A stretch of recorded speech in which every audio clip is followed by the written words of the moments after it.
Oke, kelihatan nggak gitu di layarnya?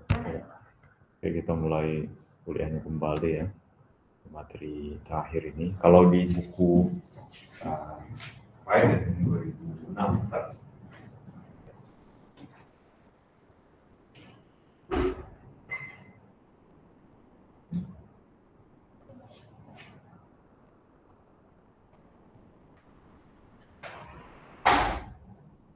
buku ini itu ada 12 bab. 12 bab juga. Kemudian ini juga isinya 12 bab. Yang di sini tapi structure formation-nya ada 2. Agak beda, ini kan yang edisi baru ya. Kalau di sini kan dia fundamental observation, Newton versus Einstein, cosmic dynamics, single component universe. Nah, ini dia di sini yang beda. Dia ada yang disederhanakan di sini. Di sini itu ada multi component universe. Nah, dia langsung ke dark matter. Jadi babnya ini ada 12, sebenarnya sama tapi dia ada yang bagian yang disatukan. Ini 376 ini ada berapa puluh halaman lah. Itu bedanya, ada beberapa bagian yang beda di edisi lama ini. Jadi kemarin ini terakhir kan, strukturnya seperti ini, seperti yang kita pelajari tadi yang di ini apa namanya? Yang di kavitas selekta, teori perturbasi. Nah, ini bentuknya seperti ini. Nah, kita lanjut yang terakhir itu. Nah, ini yang pertama. Kalau misalnya ada suatu region, ada suatu region ya di sini. Awalnya dia itu, nah ini kan kalau misalnya ada suatu region, misalkan seperti ini kan, kita ambil, kita cuplik satu region ini. Kemudian suatu region ini dia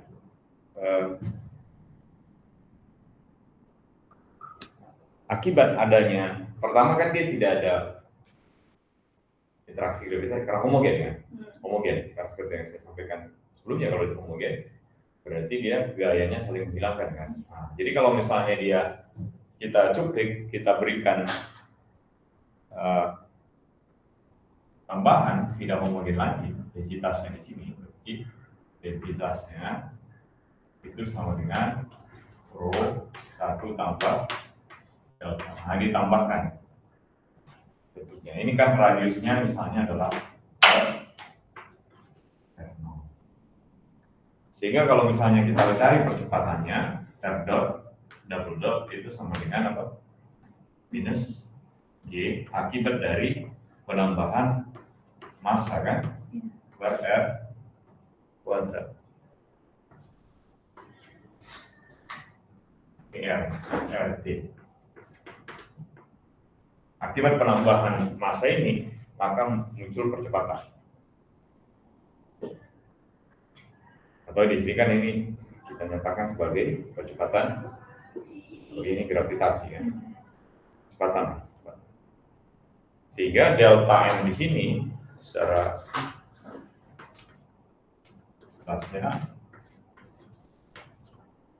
kuadrat. Kemudian ini adalah, nah delta M-nya sendiri di sini adalah apa?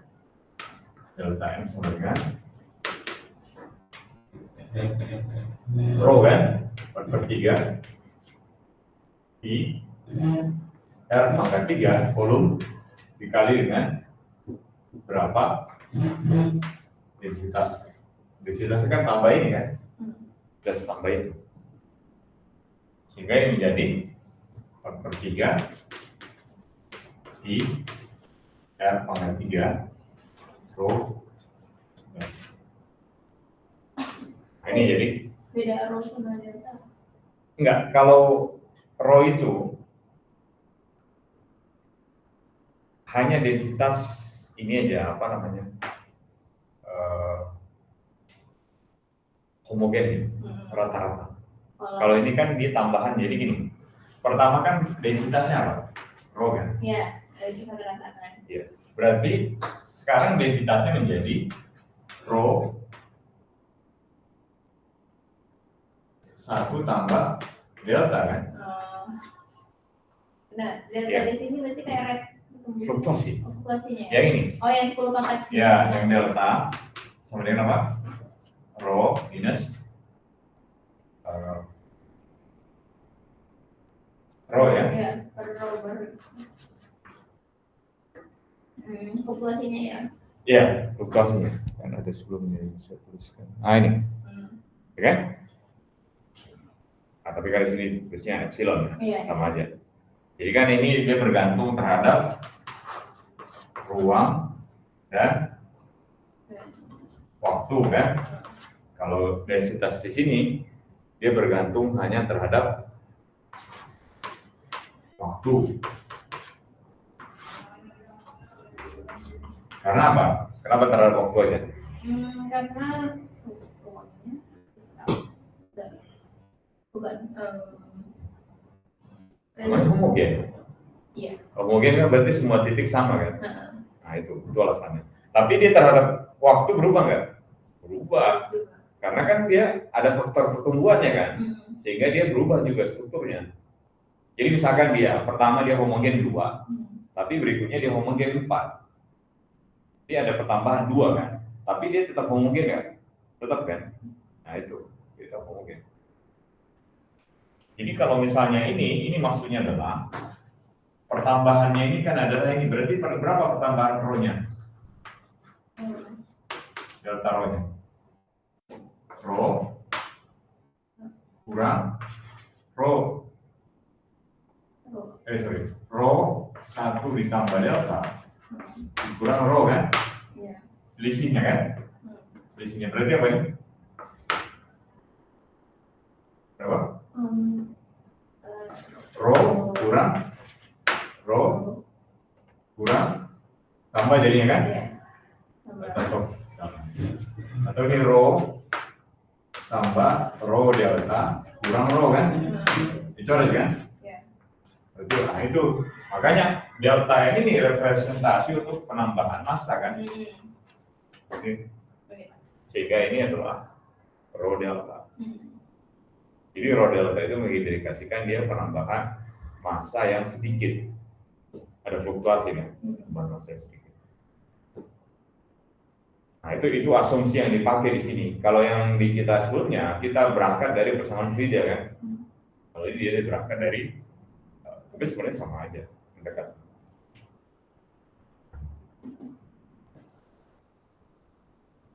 Kemudian nilai delta itu kemarin nilainya adalah dari minus 1 sampai dengan infinity, menuju infinity. Nilai delta ini. Karena kalau misalnya rho-nya 0, kan rho ini kan kalau densitas itu kan di sini densitas rata-ratanya tidak 0 kan. Tapi apa? Densitas di masing-masing lokasi bisa 0 kan? Di suatu lokasi bisa 0 kan?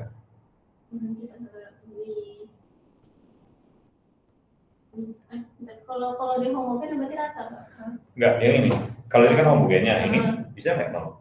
Bisa aja satu titik dia. Ya, bisa.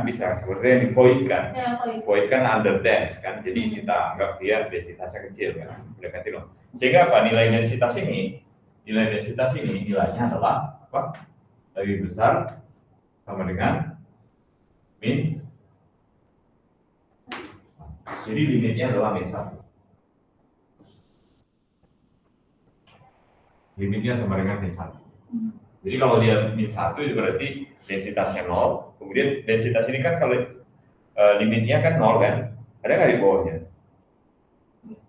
Nggak ada kan? Di bawah 0 nggak ada kan? Jadi kan bukan negatif kan? Nggak ada. Sehingga dia batasnya dari min 1 sampai kita nggak batasi. Nah, itu definisi dari.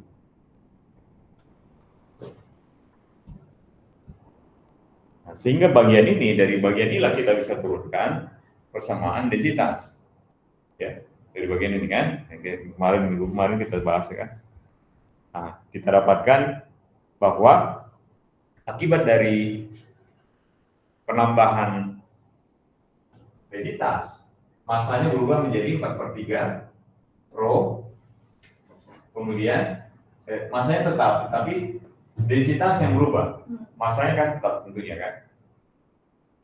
Masanya tetap. Kemudian densitas yang berubah sehingga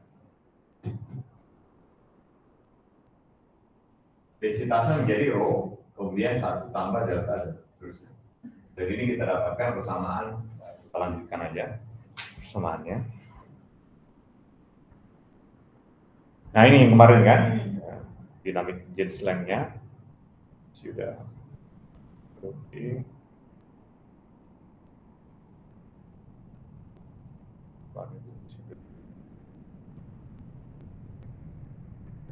Nah, ini yang belum ya.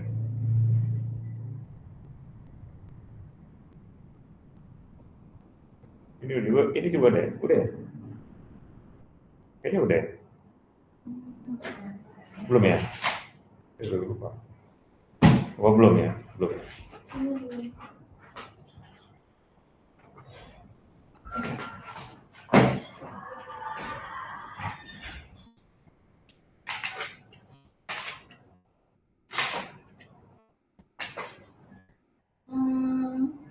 Sampai yang delta dulu.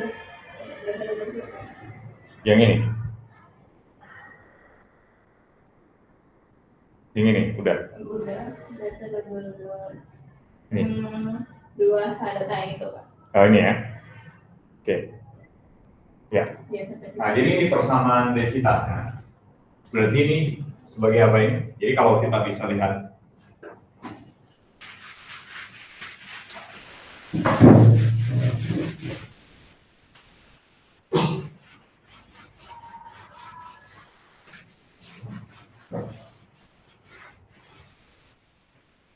jadi persamaan densitasnya delta dot kemudian ditambah 2A delta dot itu sama dengan 4G kemudian rho delta. Nah ini persamaan yang kita dapat kemarin kan. Ya, seperti di perturbasi kosmologi juga ya. Nah jadi ini namanya adalah Hubble drag 4.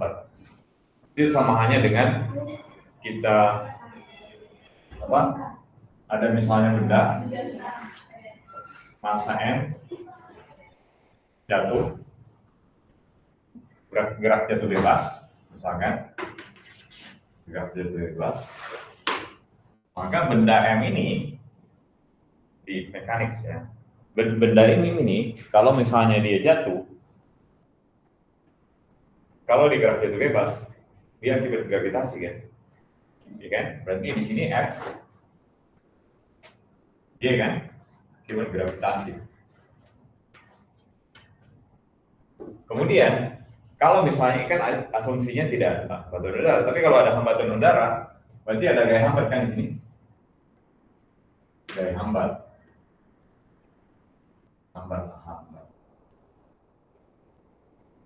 Yang gaya hambatnya misalkan itu dia bergantung terhadap kecepatan. Jadi semakin cepat dia, gaya hambatnya makin besar atau makin kecil? Makin besar atau kecil? Semakin cepat.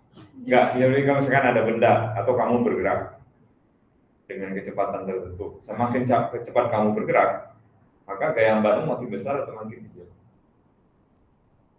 Besar juga.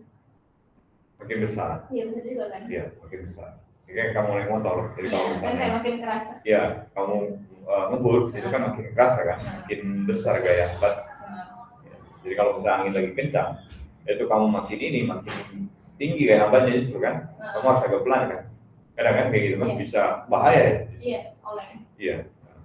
Sehingga apa? Sehingga kalau kita bisa lihat di sini, kalau persamaannya bentuk seperti ini berarti apa? F G minus KV kan ini, berarti minus K sama dengan apa? Persamaannya M D apa? Yang D kuadrat R dt kuadrat kan? Iya. Atau ini kalau saya tuliskan ini adalah M D kuadrat R dt kuadrat plus K dr dt. FG-nya adalah MG kan? Kalau dari sini saya dapatkan, saya bagi dengan M semua, dx kuadrat R dt kuadrat tambah K per M dr dt sama dengan, nah ini persamaannya. Berarti ini apa? Mirip seperti ini kan? Mirip nggak bentuknya? Dengan bentuk ini? Ya, sebetulnya sama. Sama. Ya itu kan Ini seperti kayak hambat kan? yang Hambat terak. Gambar sama. Ini kan konstantanya kan? Tapi kalau ini enggak, D-nya berganti. Waktu ini kan dia konstannya. Sama. Nah, itu. Kan? Kalau misalnya ada benda bergerak seperti itu, ada gaya laju udara, maka satu waktu nanti dia itu akan ada kecepatan, namanya kecepatan yang belajar mekanika terminal velocity yang ini. Nanti dia akan lama kelamaan dia akan mencapai kecepatan tertentu, namanya terminal velocity. Kalau misalnya, nah, coba kita selesaikan problem ini. Kalau misalnya ini maaf ini negatif. Oh iya, dia positif. Iya, positif. Naik, oh iya.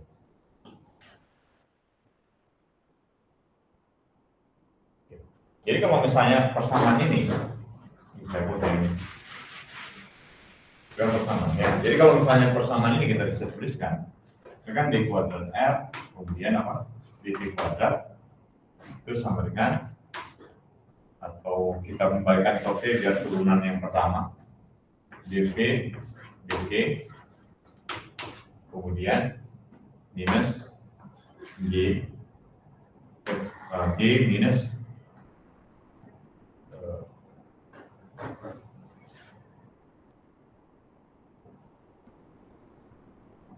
K per M dr dt.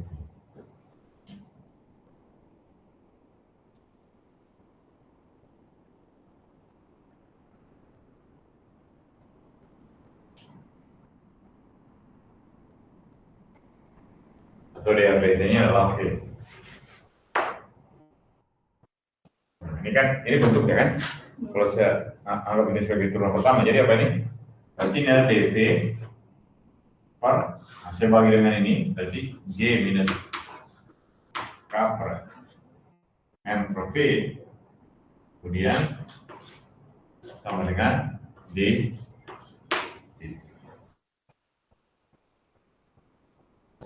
Ya. Ini kalau saya integral ya, batas-batasnya berapa? Kalau misalkan V awalnya adalah, saya anggap adalah 0 kan, gerak itu bebas kan? Sampai dengan V kan? Iya. Jadi waktu awalnya adalah 0 sampai dengan, sehingga pertama ini jadi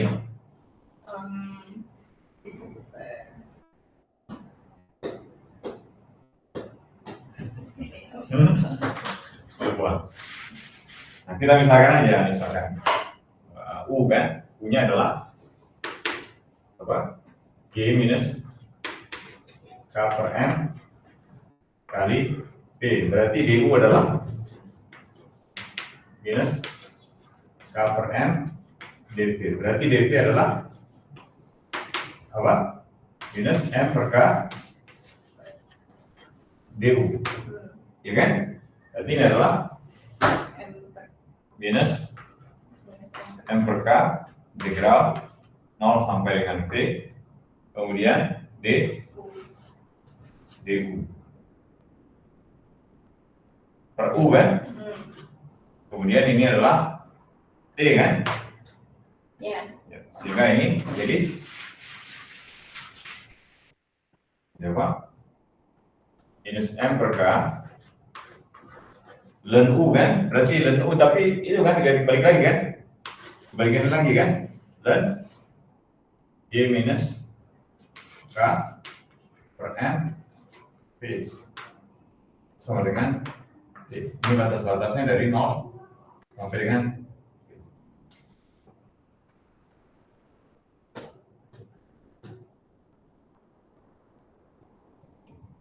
Berarti dari sini kita dapat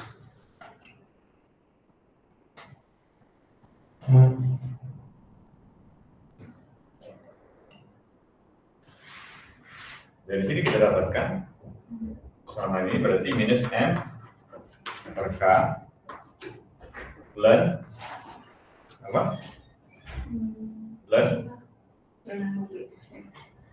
Ln G minus K per M P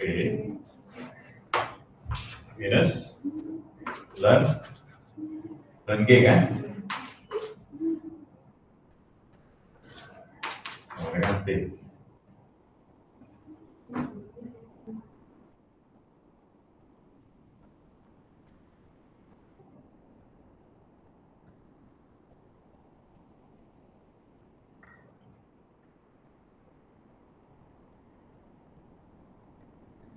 Oke, berarti di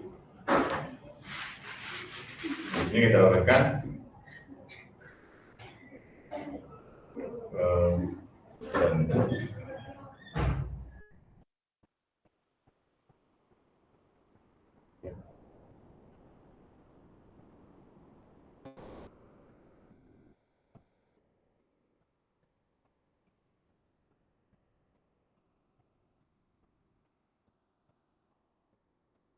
oke, dari sini kita dapatkan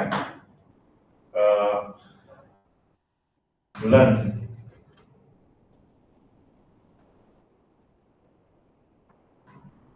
G minus K per M P minus ln G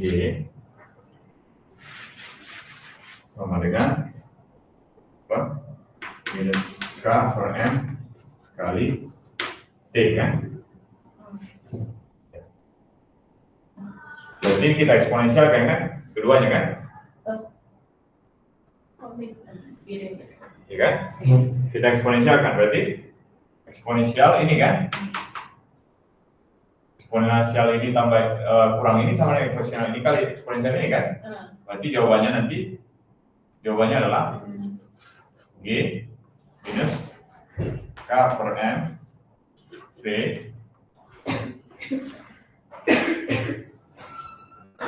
dikali dengan dibagi dengan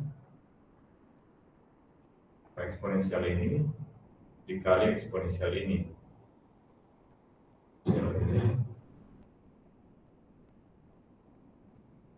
Oh iya, dikali dengan minus G kan?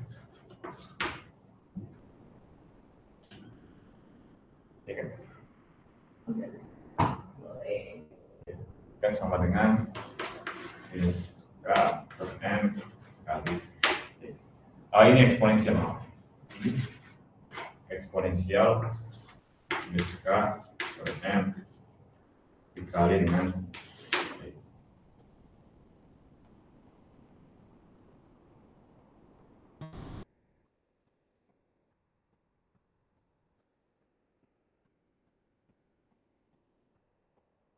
Dibagi ya? Dibagi ya. Ini dibagi.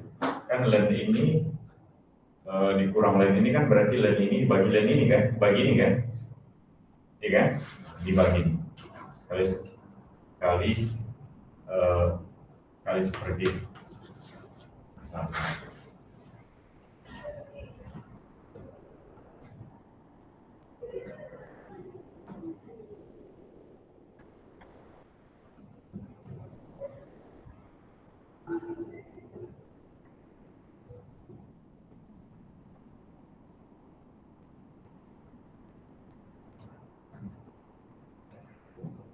Yang saya salah.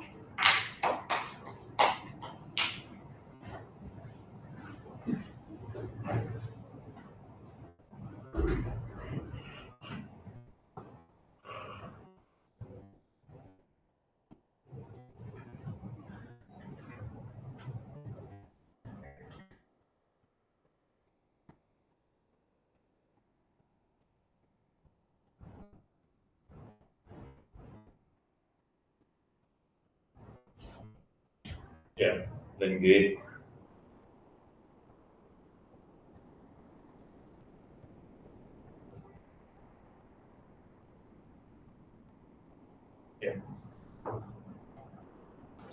1 minus K. Iya. Gimana? Ada yang miss nggak di sini? Ada yang miss nggak kira-kira? Saya masih bingung sama ini. Nah, ini ya kan, ya 1/G kan? Iya. Ini kan sama dengan ini kan sebab. Iya. Kan sama dengan G kan. Iya.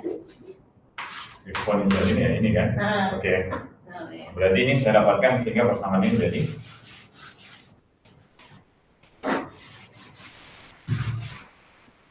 persamaan ini jadi apa? 1 minus K per M G kan? Kali P kan? Sama dengan E pangkat minus K per M kali T. G-nya keluar masukkan. Oke. Oke, dari sini saya dapatkan 1 minus ini E pangkat minus K per M atau minus K per MG minus K per MG P atau plus ya, itu adalah 1 minus E pangkat minus K per M kali P. Nah, sehingga saya dapatkan persamaan terakhirnya di sini P itu sama dengan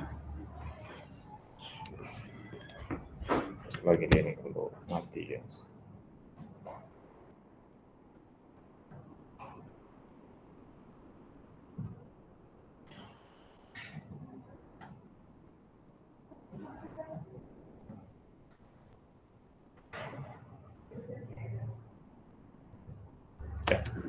Sehingga apa? P-nya jadi, karena gitu saya pindahkan ini, jadi ini berarti MG per K dikali dengan 1 kurang E pangkat minus K per M pangkat minus K per M atau P sama dengan MG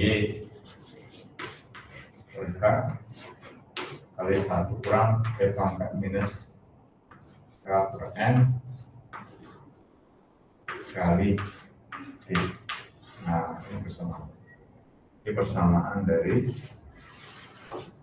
graf Ibergaya udara. Artinya apa di sini? Bentuknya kalau kita gambarkan. Kalau saya gambarkan ini terhadap waktu. Saya gambarkan waktu. Berarti kalau misalnya dia pada waktu awal, P-nya berapa? Pada waktu 0, P-nya berapa? Pada waktu 0,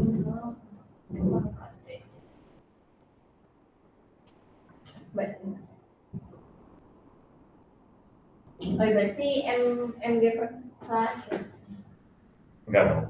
Ini kan dia kalau ini 0 ini kan 1. Oh iya, berarti 0, iya, Iya, 0 kan? 1 dikali 1, 0, Iya, berarti 0. Iya, 0. 0 kan berarti? Ini kan P kan di sini adalah. Berarti di awalnya dia adalah 0. Kemudian kalau dia mendekati infinity, Hingga gitu.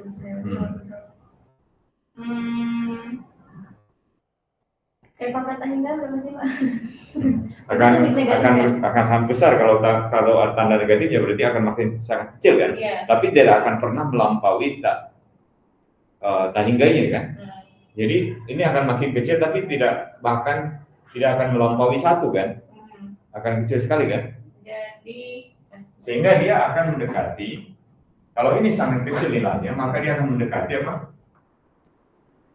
Ini adalah MG per K.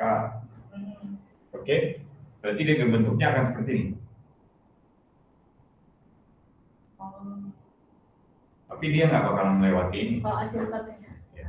Ini namanya Kalau udah seperti ini nanti terminal apa? Sorry, yang ini, yang ya kecepatannya akan mendekati ini. Namanya terminal velocity. Terminal velocity namanya.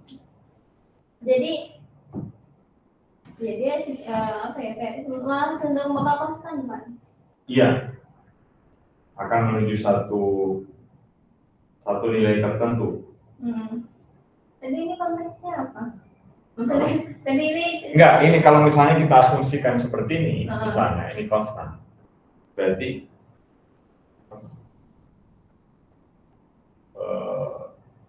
kecepatan dari struktur ini, maka dia akan menuju satu titik. Berarti harusnya tadi dia bakal kayak ada ekspansi di awal, terus dia menuju satu titik. Tapi nggak nyampe. Ini namanya terminal velocity yang di sini. Terminal velocity. Kalau dia tanpa gravitasi, tanpa gaya hambatan udara, bentuk gayanya seperti apa? Kecepatannya seperti apa?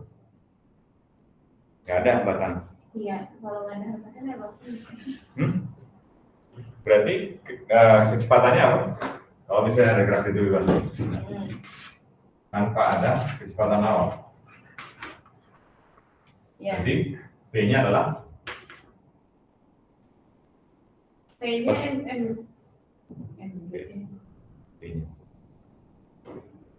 Hukum pertama itu apa? Hukum kedua itu? Hukum kedua itu yang F. Ya, sigma F sama dengan M kali A kan? Nanti M-nya sama dengan MG. Berarti kalau misalnya A itu kan dV per dt kan? dV per dt sama dengan G. Berarti B sama dengan G. dt. Jadi bentuknya seperti ini.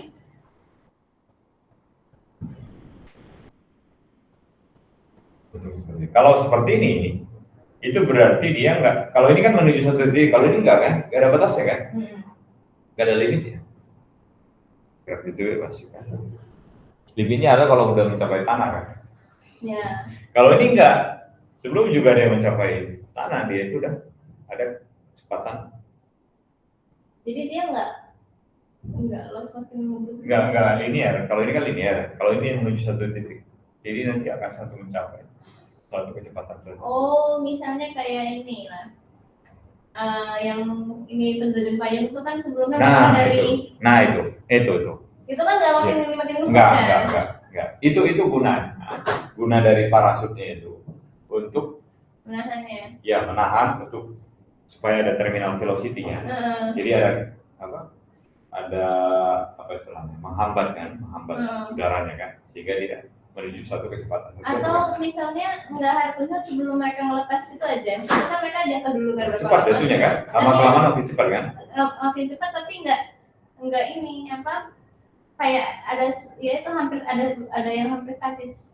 Itu terminal velocity. Oh, jadi nggak, ya emang mereka makin cepat, cuman makin lama makin penambahan kecepatannya makin sedikit gitu ya? Itu gunanya dipakai parasutnya untuk bikin satu-satunya. Menambah hambatan udara. Ya, menambah hambatan. Kan luas permukaannya kan jadi menambah kan? Iya. Itu yang aplikasi salah satu ya, dipakai. Kalau nggak ada itu ya langsung kan terjun bebas kan? Iya. Karena kecepatannya makin lama makin tinggi kan? Kalau kecepatannya makin lama makin tinggi kan, energi kinetiknya makin tinggi kan? Iya. Sehingga hantaman ke tanahnya akan. Tapi ini berlaku kalau ada hambatan juga ya Pak? Iya, hambatan. Kalau nggak ada hambatan ya? Jadi itu di linear. Nggak ada kan dia. Itu yang dipakai salah satu aplikasinya. Jadi kalau yang sekarang orang mengirimkan bantuan banjir langsung dilemparkan, itu kan fisikanya masih kurang itu kan, ya kan? Iya. Kan dia harusnya kalau dikasih apa? Nggak harus dipakai tali ya, tapi kan model parasut itu dikasih hambatannya ini sehingga dia pas dia turun dia nggak landas langsung. Ya. Tapi kalau disebut lebar dia nanti kemana-mana kan? Nah, itu berarti kita buat harus di jarak berapa sehingga dia nanti pada kecepatan tertentu dia mencapai kecepatan terminal velocity mendaratnya dia sempurna. Itu aplikasinya.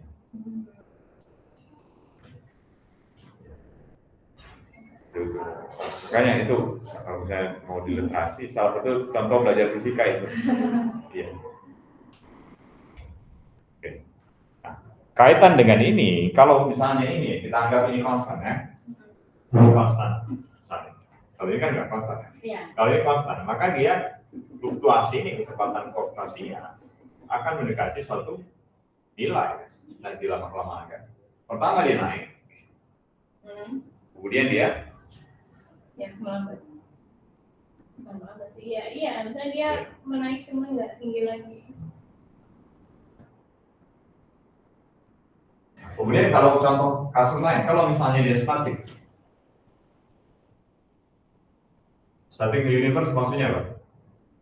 Static universe, ya tidak ada ininya. Pertumbuhan faktor skalanya kan nggak ada, statik kan? Kayak kan nggak ada ekspansi kan? Kalau nggak ada ekspansi, suku yang sebelah depan ini nol. Sehingga apa? Dia hanya bentuknya D delta dot seperti G rho delta.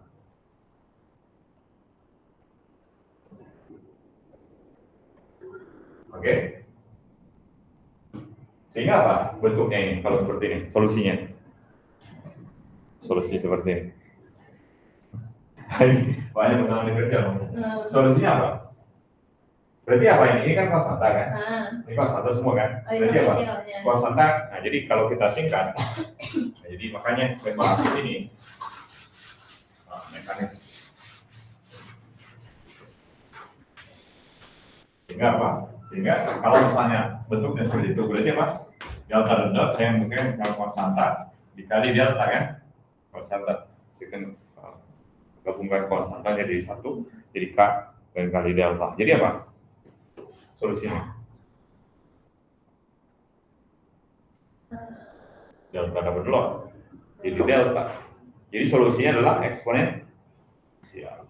Jadi kalau misalnya saya misalkan ini, berarti kan ini saya misalkan solusinya adalah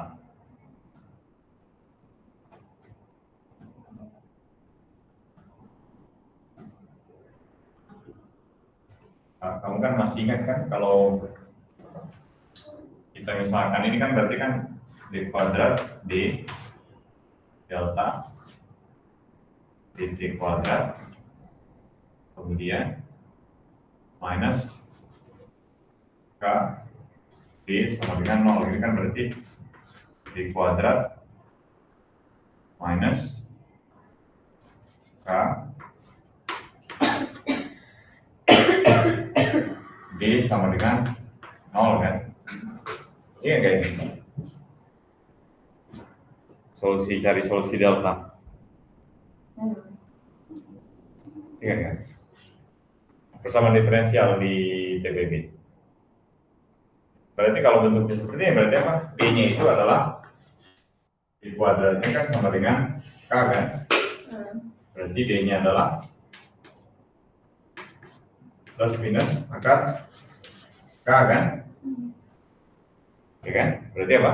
Deltanya adalah bisa A E pangkat akar K kali T ditambah D E pangkat minus akar K kali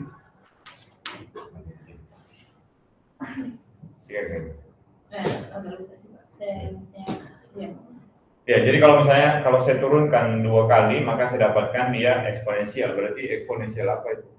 Ya ini kan. Tapi bisa plus bisa negatif kan? Coba kalau kita turunkan sekali dengan ini. Jadi apa ini? Delta sama dengan turunkan sekali.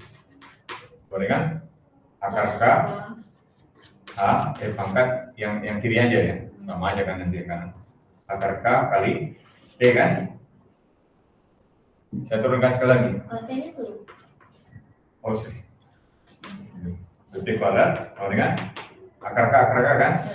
K A E pangkat akar K ini sendiri adalah delta kan? Berarti K kali sama nggak? Sama. Yang mau negatif juga sama. Ada beda. Sehingga ini adalah solusinya kan? Kan namanya solusi persamaan itu adalah solusi yang memenuhi persamaannya kan?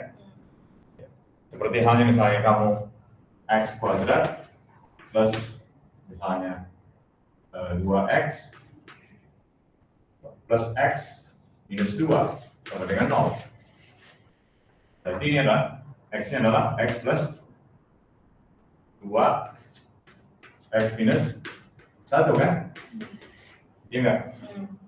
Ini kan X kuadrat kemudian 2X sama minus X kan hilang kan? Berarti 2 kan? Jadi 0 kan? Berarti yang memenuhi persamaan ini adalah bisa X-nya adalah X minus 2 atau X sama dengan 1. Ya, kalau kita masukkan di sini kan dia 0 kan? Nah, itu maksudnya persamaan. Nah, jadi kalau misalnya dia di static universe, dia solusinya adalah apa? Kalau di static, ini kan di reduce to will be found di 11.1. Jadi solusinya adalah ini kan? Yang bentuk ini kan? Ini yang kemarin kita bahas kan? Persis nggak saya tulis itu? Sama kan? Akar-akarnya aja yang diganti kan? Jadi solusinya adalah eksponensial. Eksponensial di sini nilainya bergantung sama dinamika ini, dinamika ini kan? Jadi kalau misalnya dia pada waktu yang lebih lanjut, maka nilainya akan makin ini hilang kan? Sehingga yang dominan adalah yang suku eksponensial positif. Sehingga apa? Sehingga bentuk persamaan ini, kalau misalnya dia statik, maka dia akan mengalami ekspansi terus densitasnya.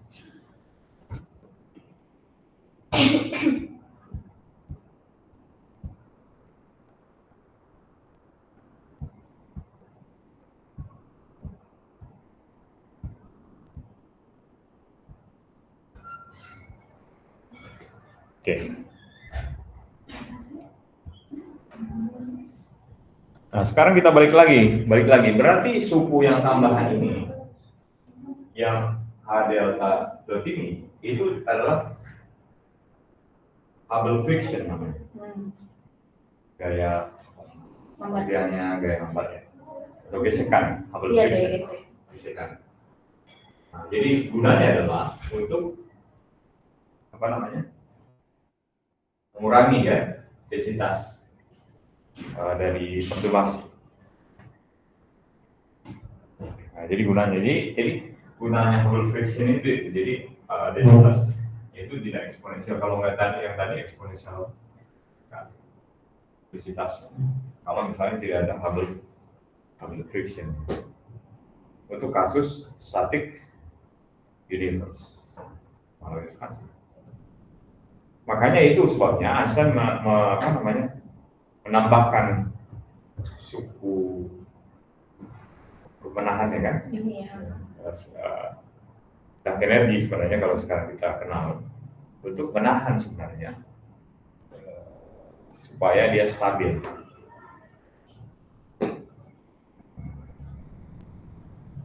Karena waktu itu memang orang beranggapan ya alam semesta ini statik.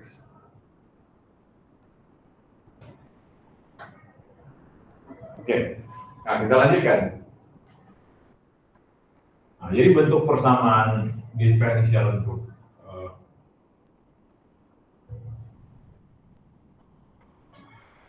fluktuasi densitas itu seperti ini. Ini yang tadi kita bahasnya densitas.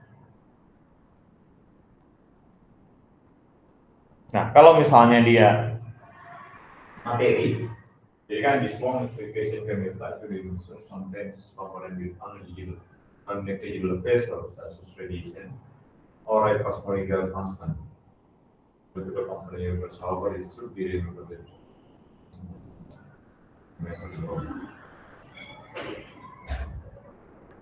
Jadi kalau misalnya fluktuasi densitas untuk materi dinyatakan dengan ini kan, ini ganti epsilonnya di rho. Kalau yang di pelajaran di Fakultas Elektra kita nyatakan delta itu adalah m, rho m dikurang rho m bar rho n. Sementara ini adalah untuk materi kan, densitas rata-ratanya. Kemudian omega meter itu adalah rho m per rho c kan. Rho c di situ rho kritikal. Rho kritikal.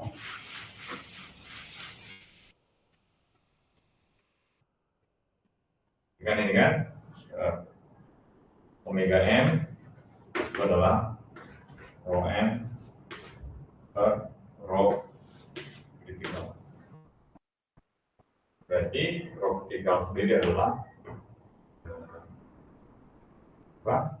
Berarti rho m rho kritikal sendiri adalah 3H kuadrat kan per 8 IG kan. Kalau ditambahkan dia karakteristiknya tambah C kuadrat kan. Tapi kan bisa kan kita disimpulkan C kuadratnya 0 ya, tinggi. Nah gini kan, itu bersamaan. Baru kita bahas tadi. Sehingga bentuk persamaan yang sebelumnya menjadi bentuk ini kan, persamaan sebelumnya, bentuk ini kan. Sehingga kita bisa dapatkan persamaannya adalah delta dot ditambah 2H dot minus 3/2 omega m kemudian apa? H kuadrat. Nah ini persamaan yang persis seperti yang tadi. Ya kan? Persis seperti ini. Ini persamaan untuk densitas identitas. Yang suku tapi ini dianggap source termnya 0 asumsinya. Kalau yang sebelumnya itu source termnya tidak 0.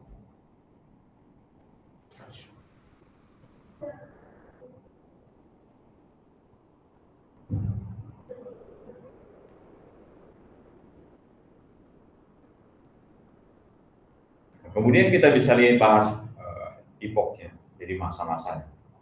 Jadi kalau misalnya di masa alam semesta itu enggak didominasi oleh materi, densitas perturbasinya itu tidak tidak berkembang secara cepat amplitudenya, iya kan? Saat tidak didominasi materi. Iya. Contohnya radiasi. Iya.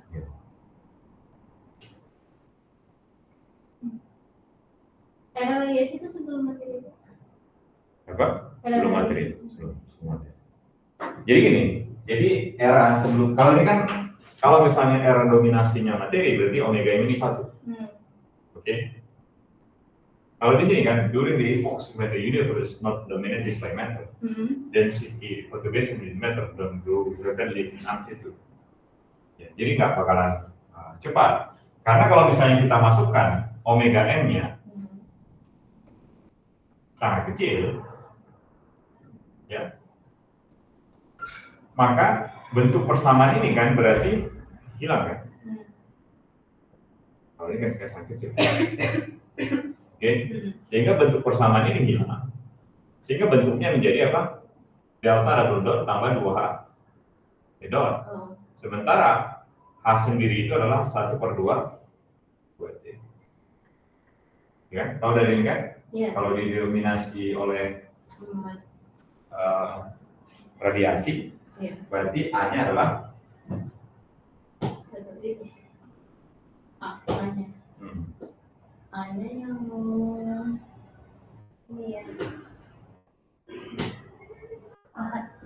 T pangkat sepertiga. Enggak, minus 2/3 kalau dia materi. Kalau radiasi yang setengah. T pangkat setengah. Sehingga kalau T pangkat setengah hanya adalah adon kan, berarti kan apa? Iya, bisa. Adon per A kan? Berarti adonnya berarti apa? Adonnya kan tadi A-nya yang terus A-nya dulu Pak. Lupa saya A-nya. A-nya kan T pangkat setengah ya? T pangkat setengah. Ya berarti? Kalau adonnya berarti setengah. Setengah. Kemudian T pangkat ya setengah ya? Dibagi dengan T pangkat setengah. Berarti masuk turun ini kan jadi 1/2. T-nya kan ke bawah nih kan? Iya. Nah itu 1/2 T. Nah dari mana T pangkat setengah. Dan kalau setengahnya dari samaan. Enggak apa-apa. Karena perlu juga dihafal sih. Masih catat aja, catatan makanya guru catat. Karena lupa itu. Dari itu yang 1 milimeter. Lupa. Oke, berarti apa? Jadi persamaannya menjadi delta dot ditambah seperti delta dot sama dengan, atau ini kan mendekati 0 kan? Enggak persis sama karena omega ini kecil. Nah, dia bentuknya seperti ini. Jadi persamaan diferensial lagi. Kalau bentuknya seperti itu persamaan diferensial, seperti yang tadi lagi apa? Saya buat kan, ini D kuadrat ya? Iya, D kuadrat. Ditambah D kan T. D Kan T. T-nya masuk mana? Oh iya. Ribet ini. Tidak sederhana itu. Oke, enggak sederhana ini. Tahu solusinya langsung ya, Bapak. Jadi solusinya di itu adalah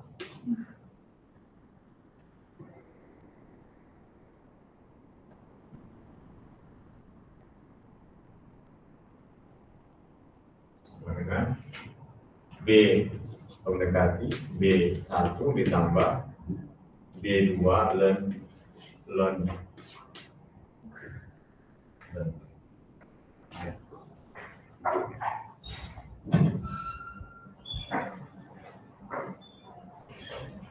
Nah, itu bentuk-bentuk dari persamaannya dan solusinya ya.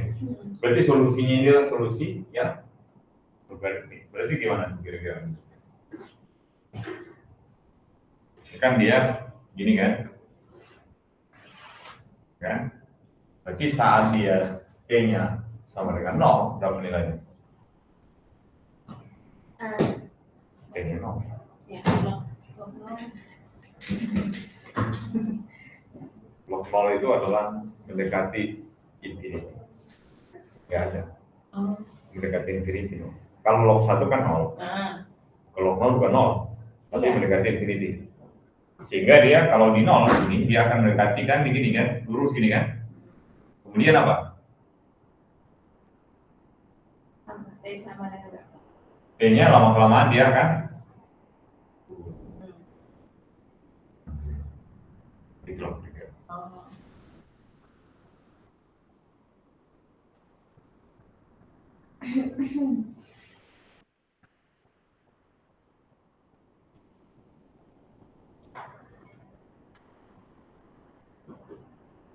Kalau yang tadi bentuknya adalah yang pertama tadi bentuknya adalah eksponensial kan? Jadi bentuknya tadi saya lupa eksponensial. Iya 0 kan gini kan? Ya persis sama di sini lah kira-kira ya. Naiknya.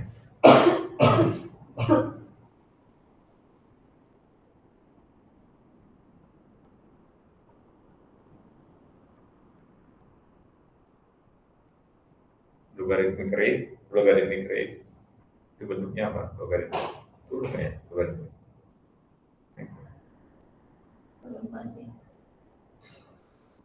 Enggak sih. Kalau turunan eksponensial itu apa? Eksponensial ya. Atau turunan dari logaritmik apa? Turunan dari log. Oh, iya.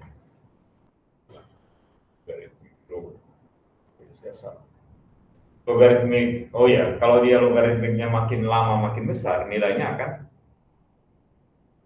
kalau dia 0 kan dia 1 kan? Kalau dia 1 kan dia 0. Kalau kita gambar ya, ini sama. Kalau dia mendekati 0 kan mendekati infinity kan? Oke. Kalau dia 1, dia kan 0 kan? Log 1 0 kan? Log 2?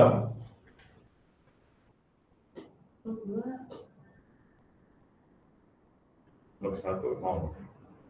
Ya kan ini. Kalau misalnya T-nya ini kan berarti kan kalau dia kita gambar ya. Kalau ini kan mendekati infinity. Kemudian kalau di 1,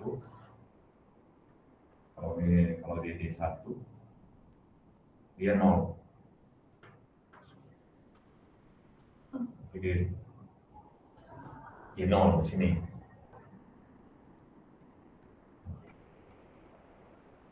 Kemudian kalau dia 2, ini log kan Pak? Berarti kan dia di bawah masing-masing 0, karena kan log 10 aja udah bisa. Iya. Berarti 0, kalau yang tadi kan log 1 kan 0 kan? 1. Kemudian kalau log berapa? Log 10 1. Bukan logaritmik natural. Berarti ya logaritma natural tuh ini nggak sih yang log kan? Berarti nilai di bawah sekitar 2, ya? Iya, jadi kalau misalnya kita lihat kan, pangkat 1 itu sama dengan kan? Berarti log pangkat 1 itu 1. Kemudian kalau log pangkat 2 berarti 2 kan? Kemudian kalau log 1 itu nilainya 0.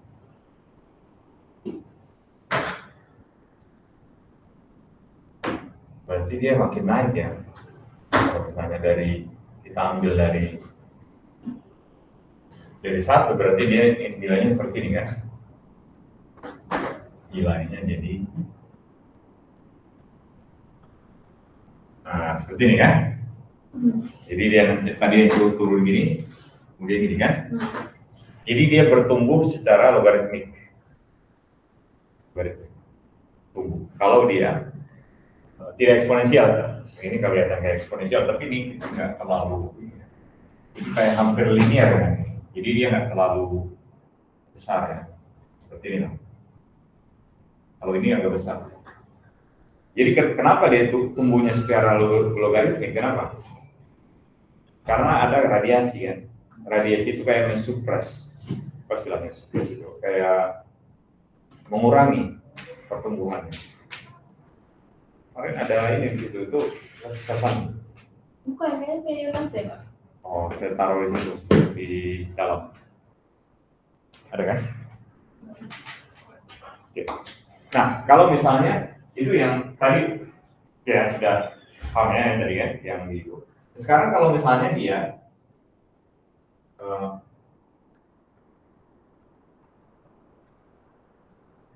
kosmologi konstan. Kalau dominasinya kosmologi konstan, berarti dominasi apa tuh? Kosmologi konstan. Ini materi. Materi? Kosmologi konstan materi gelap. Energi ya Pak? Iya. Energi gelap, beda kan materi. Materi yang gelap yang di sini itu M. Ya. Kalau ini lambda, energi gelap, lambda.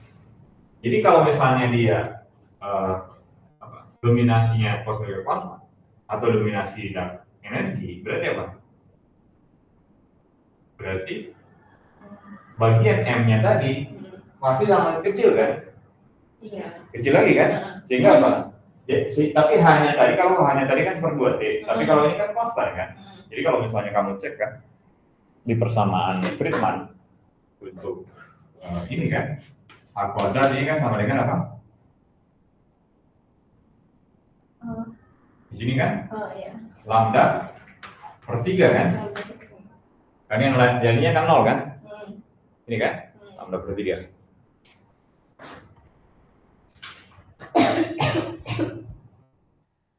Berapa persamaannya?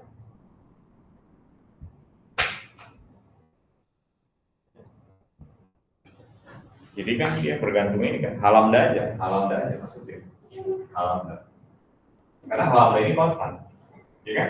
Sehingga persamaan ini hanya delta dot ditambah satu konstanta kali delta dot. Itu berarti bentuknya adalah persamaannya eksponensial tapi negatif.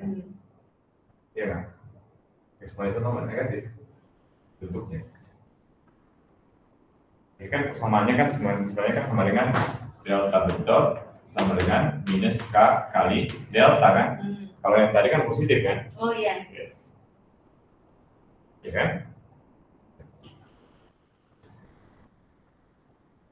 Sehingga ini bentuk.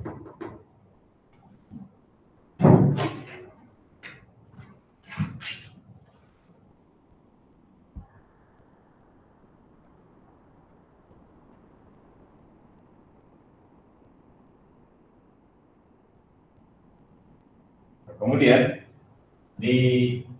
tapi ini turun ya, dia eksponensial turun ya. Tentunya iya kan? Logiknya iya nggak? Iya kan? Karena kan nggak bakalan ada terbentuk struktur kan? Akan kecil strukturnya kan? Karena apa? Kan dia mendorong, bukan menggravitasi kan apa? Ekspansi kan? Mendorong ekspansi. Sehingga apa? Fluktuasi ini kan lebih ke pertumbuhan struktur kan? Pertumbuhan strukturnya jadi kecil. Lama-kelamaan dia tidak ada struktur. Sehingga kalau misalnya di awal-awal dominasinya adalah energi, tidak akan ada struktur. Oh, itu energi. Tapi kalau dia juga faktor materinya dominan, juga apa? Akan terbentuk struktur lebih cepat. Densitas di alam akan lebih cepat. Dan tidak akan terjadi bintang, dan seterusnya kan. Malah kalau kebanyakan materi.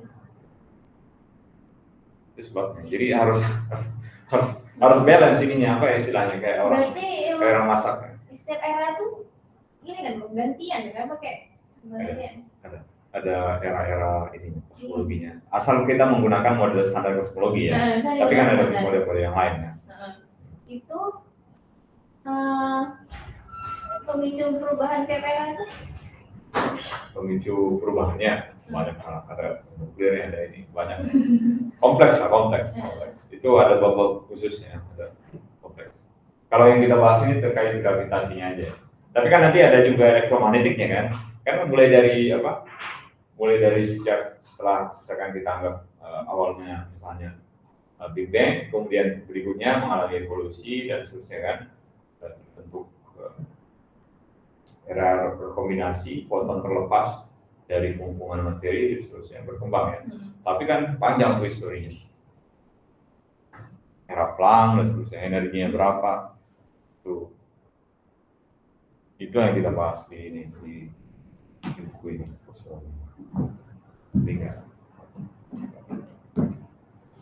Sebelum itu ada spesifik lah ininya kan. Ada historinya.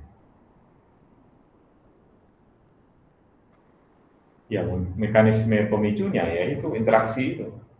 Berarti interaksi yang di alam hanya 4 kan? Interaksi elektromagnetik, gravitasi, nuklir kuat, dan udah itu aja. Itu aja interaksi yang terjadi. Selebihnya ya tidak ada. Jadi itu yang jadi problem. Kalau di awal kan dia pasti menyatu kan. Kemudian dia setelah energi yang turun dia terlepas kan, maksudnya interaksinya dan sebagainya. Sehingga kalau yang sekarang interaksi gravitasi sama interaksi elektromagnetik kan sangat clear, sangat jauh. Oke. Nah, sekarang kita lihat bentuknya kalau misalnya omega m-nya 1 ya, itu yang kita bahas di fluktuasi densitas yang awal kemarin nih, Einstein decision. Kalau misalnya omega-nya m-nya 1, berarti persamaan jadi ini kan? Iya. Karena kan A-nya itu adalah ini 2/3 kan? Iya. Jadi bentuknya ini. Nah, ini kan udah kita pernah bahas nih kan? Yang ini, bentuk yang ini. Tapi di kuliah yang satu lagi ini kan? Ya kan? Nah, tapi di bagian ini kan alam semesta ini kan dia berkembang waktunya kan di persamaan 11,7 ini, sehingga apa? Yang dominan terakhir ini adalah yang positifnya kan, ini growing mode, faktor yang tumbuhnya ini decay mode. ya faktor yang luruh, sehingga ini yang dominan diambil aja ini, sehingga kita bisa dekati persamaannya menjadi delta ini adalah D pangkat 2/3, dan ini sendiri apa? D-nya A kan? Ya. Faktor skala. Faktor skala berarti 1/1 tambah selama sepanjang deltanya kecil. Delta kecil berarti maksudnya adalah large curve.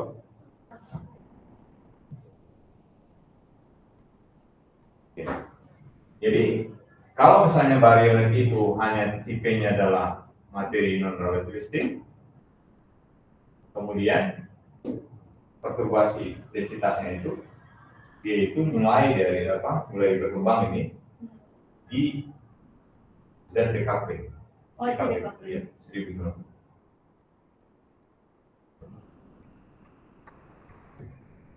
Kemudian dia tumbuh ya, amplitudenya itu faktor 1090 kan?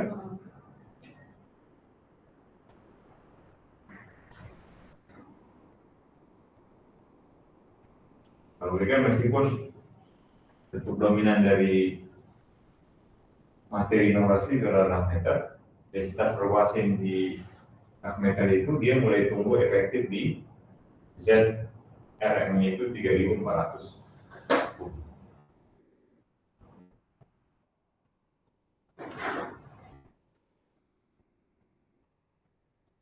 Kemudian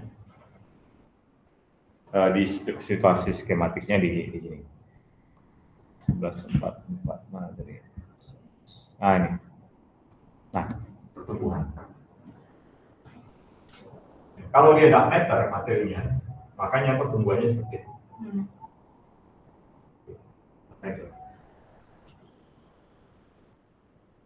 Kalau dia baryon, yang ini ya, di sini berdiri di sini. Itu yang goyang apa? Hah? Yang maksudnya yang sinusoidal apa? Radiasi. Kan dia di apa? Masih coupling. Radiasi.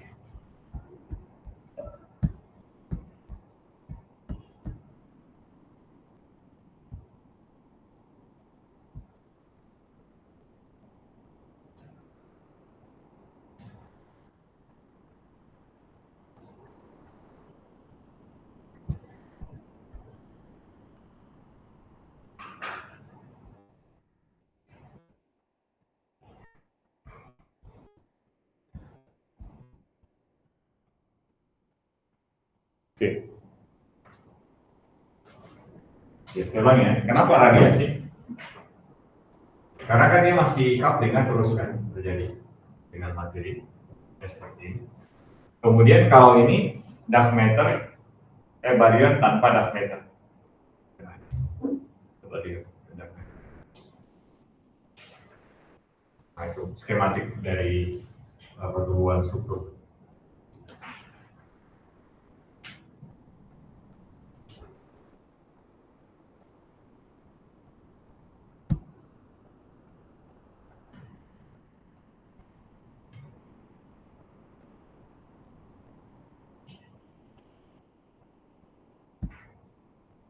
Oke, nah sampai di sini saya bahas sedikit terkait dengan ini ya. Jadi kita nyatakan dia dalam ini kan transformasi dari apa namanya real space real space ke Fourier dan sebaliknya. Jika dari Fourier ke real dan real ke Fourier bentuknya ini yang mau kita bahas bentuknya.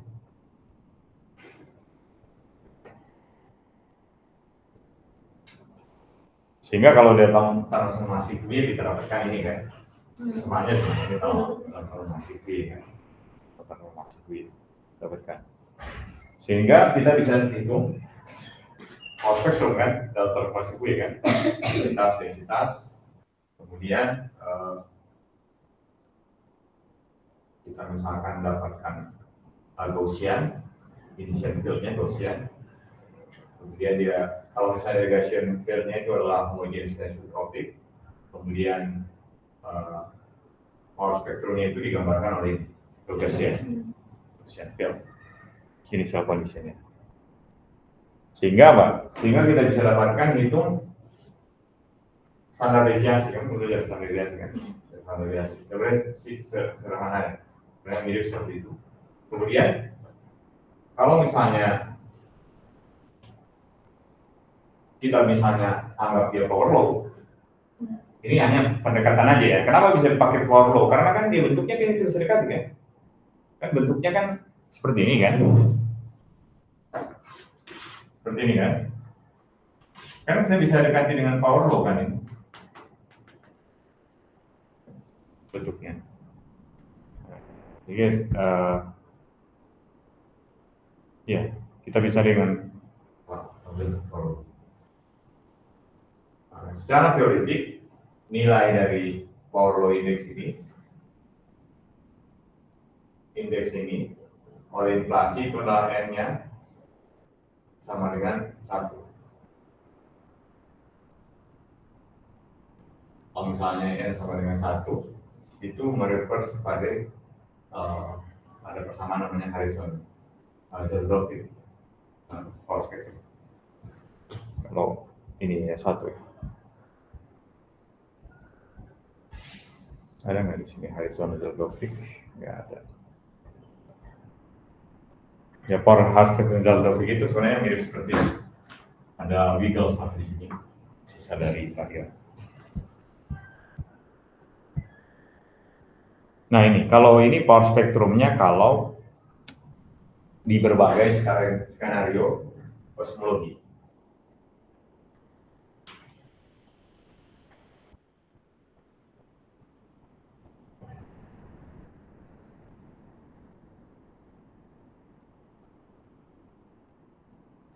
Nah ini, kalau misalnya dia dominasinya adalah materi, maka dibentuknya seperti ini.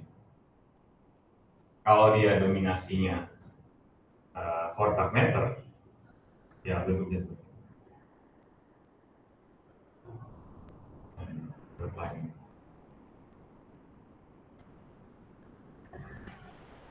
Ini bentuk-bentuk.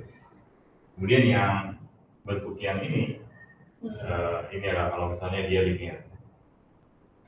Jadi kalau untuk yang posisi di sini berarti kan K-nya kecil kan, ini yang saya bilang tadi. Maka saya bisa dekati dengan apa? Persamaan linear kan, delta-nya K. Tapi kalau dia sudah strukturnya short scale, skala kecil, small scale, maka dia tidak bisa lagi kita dekati. Sampai di sini. Kalau ini berkaitan dengan perbandingan massa, fungsi massa sebagai fungsi dari atau mean square sebagai fungsi dari massa.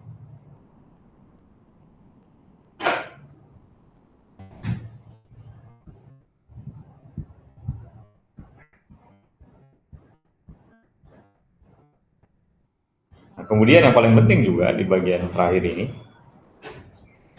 baryon acoustic oscillation.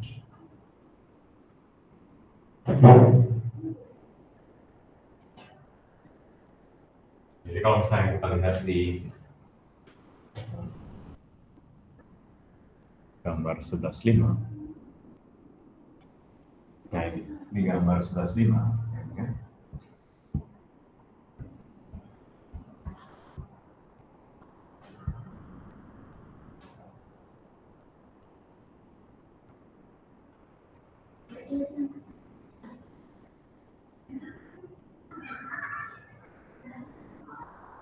Jadi kalau misalnya di sini kita asumsikan bahwa hanya fluktuasi densitas itu berasal dari kuantum fluktuasi dari era inflasi. Sangat. Ini asumsi ini dia sangat baik kalau misalnya materinya itu didominasi oleh cold dark matter. Asumsi ini. Jadi kalau misalkan this would be an excellent assumption if the elementary universe were cold dark matter. Tapi akan rumit kalau misalnya kita menjauh 50% materi universe itu adalah barium. Akan problematik. Kalau yang tadi kan asumsinya dominasinya itu adalah materi kan?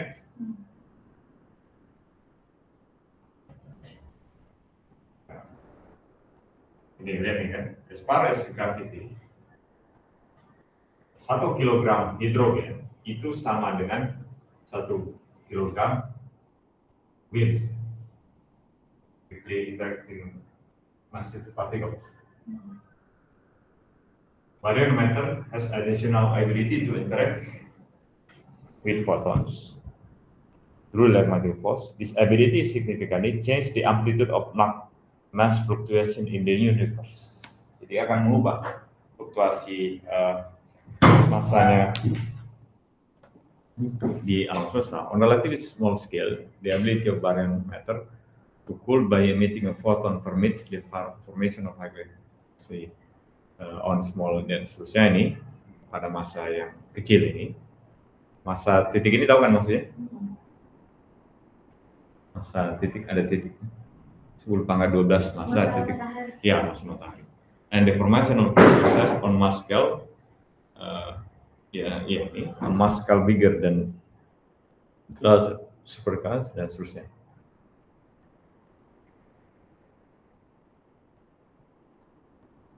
Nah, jadi the ability of barium to interact with photon also plays its mark on the power spectrum density perturbation. Jadi kalau di sini kan kemampuannya itu dia mengubah fluktuasi massa relatif sangat kecil skalanya.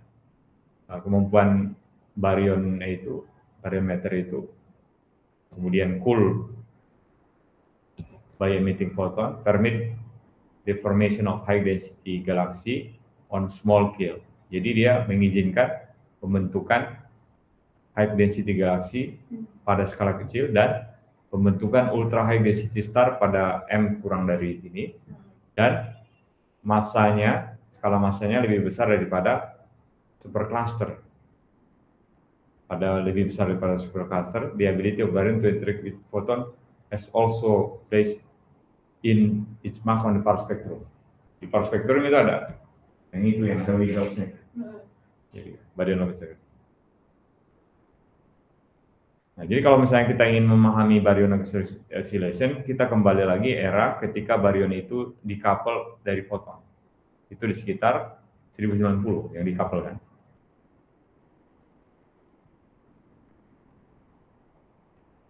Berarti jaraknya itu sound horizon-nya itu sekitar 0,145 megaparsec. Kemudian sudutnya scattering-nya adalah 0,7. Itu bersesuaian dengan co-moving length-nya itu sekitar 160 megaparsec. Kemudian masanya itu sekitar 7 kali 10 pangkat 17 massa matahari. Kemudian density of perturbation sekarang commuting scale di 160 kan ini pernah saya sampaikan. Density fluctuation-nya itu dia sekarang berarti di sekitar 150 kan pernah sampaikan.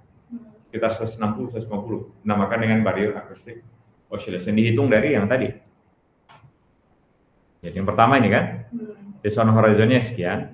After photon and barrier parted away, terpisah, the different density photon in the desired field itself at hot spot on the last scattering surface with a characteristic angular ini sudutnya.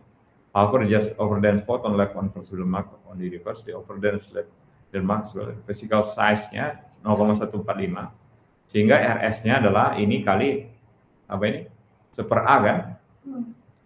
Seper A ini kan? Seper A. Sehingga dapatkan 160 megaparsec moving length-nya. Karena kita ambil kan LS-nya kan 1090 kan? Tinggal kita kalian aja kan.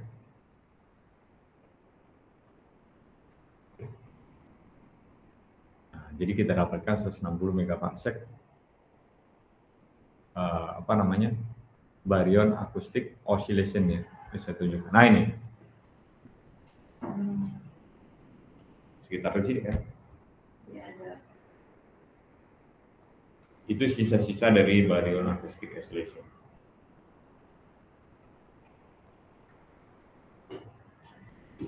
Oke.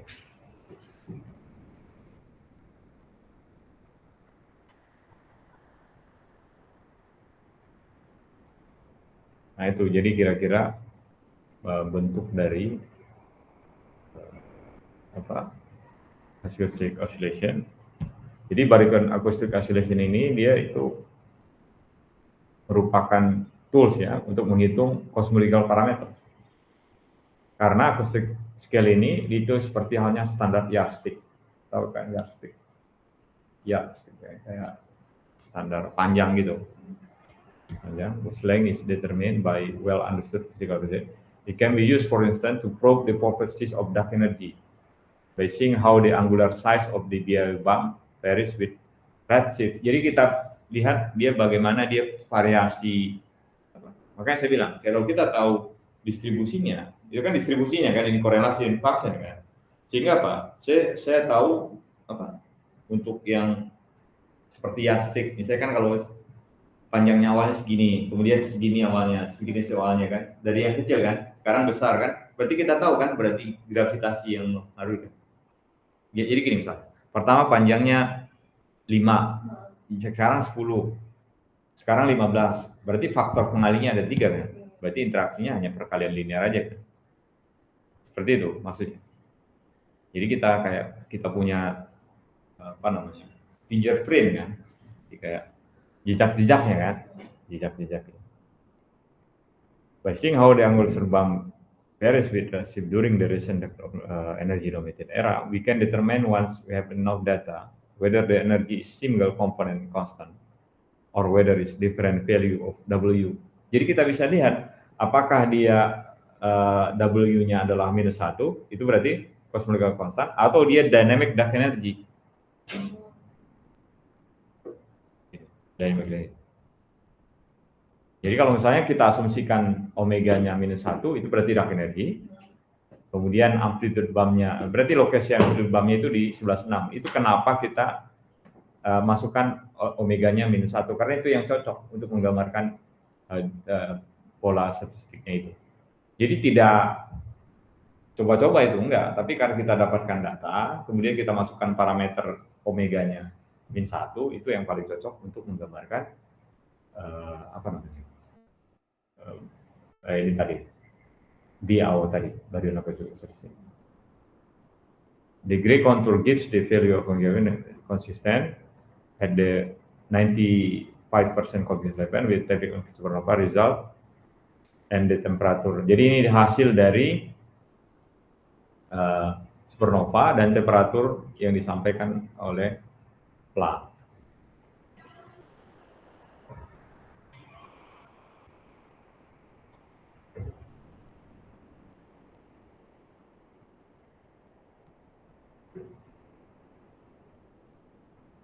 Oke. Ya, jadi benchmark model itu dihasilkan dari itu. Jadi ini kalau misalkan ini gray elliptical contour, ini 95% condition level, omega M dan omega lambda, supernova dan seterusnya. Meskipun ini masih Hubble tension ya. Kan Hubble tension itu berkaitan dengan beda data dari apa? Data yang dari CMB, dari Planck, sama data dari supernova. Mana yang lebih besar? Data CMB atau supernova? Besar nilai Hubble-nya apa besar datanya? Kenapa? Maksudnya enggak Hubble ininya, Hubble rate-nya. Hubble tension-nya. Hubble rate-nya mana lebih besar? Saya belum ada. Yang 73 sama 6. Nah itu, mana yang lebih besar? Coba saya, Pak. Makanya kan perlu ditambahkan apa? Kemarin yang saya bilang, early dark energy kan? Iya. Early dark energy supaya keduanya sama kan? Saya juga lupa sih sebenarnya. Mana yang lebih besar, coba cek.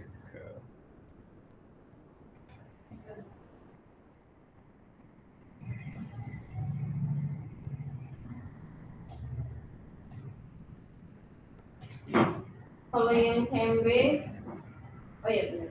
Iya kan? Kalau CMB yang 67,4. Kalau yang Nah itu makanya perlu early dark energy kan? Kalau yang SN1A 73. Ya, itu. Makanya perlu early dark energy ditambahkan sehingga nanti ekspansinya cocok kan? Perlu ditambah.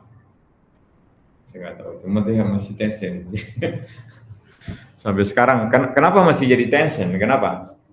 Karena kan keterbatasan data kan. Jadi mereka harus bisa merekonstruksi kan yardstick itu. Makanya butuh karat chip yang lebih tinggi kan. Kalau yang masalah JWST itu bilang dia karat chip 6 kalau nggak salah. Target lebih jauh lagi kan. Karat chip 6. Kalau yang tadi kan karat chip 0,7 tuh kan. Sampai karat chip 0,7 kan. Yang tadi yang data yang BOS yang saya sampaikan di pagi tadi pagi. Kan 0,7. Kalau 6 ya mungkin ya kita tunggu aja data yang nanti dirilis. Tunggu aja, ada spektakuler kan. Jadi kalau pengamatan kosmologi harusnya lebih breakthrough sekarang dibanding dengan di CERN. Kalau CERN kan terbatas ya energinya kan, berarti harus memperbesar lagi akselerator kan. Tapi kalau ini kan tak terbatas, berarti teknologinya kan yang dikembangkan. Kita nggak perlu akselerator kan. Berarti apa? Kita harus membuat satelit yang lebih menjangkau, lebih deep kan, deep field kan, lebih dalam. Berarti kita teknologi harus canggih untuk menangkap gelombang elektromagnetik ya. Nah, sekarang ada juga gravitational wave background yang dicari juga.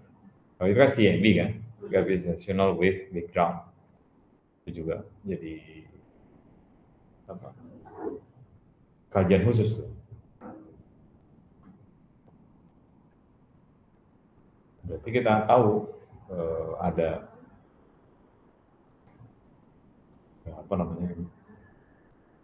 banyak tumbukan atau early dari gravitational wave yang sebelumnya, sehingga perlu kita lihat backgroundnya seperti apa. Oke, itu ya materinya. Di kesempatan ini saya akhiri.